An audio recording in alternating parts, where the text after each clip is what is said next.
Па добро, пред се би сакал да му посакам среќа и многу успех на новиот селектор Киро Лазаров, а воедно и на репрезентацијата во овој изменет состав. Не чекаат два тешки надпревари со светскиот шампион Данска. Немаме многу време.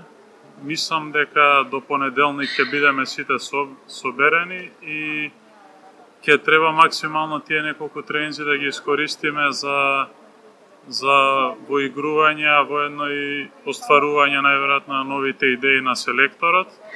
Ќе се бара сигурно голема концентрација и од новите играчи, и од сите што сме тука подолго, ќе има сигурно некои промени во играта.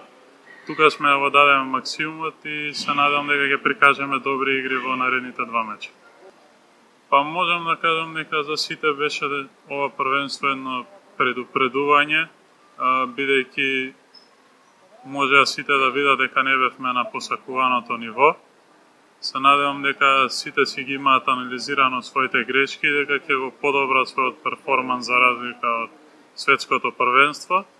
Сепак има доста млади играчи, собирам искуство од секој надпревар, сега имаме и нов селектор, се надевам дека под негово водство ќе играме многу подобро од светското првенство во Египет.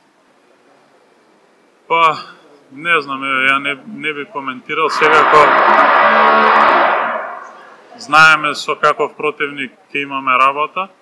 Не знаеме се уште дали они доаѓаат комплетни, но не е тоа битно. Битно е ние да бидеме на 100%, да го дадеме нашиот максимум, а доколку е тоа доволно за да освоиме некој поен или да освоиме поени, ќе бидеме сите задоволни и среќни.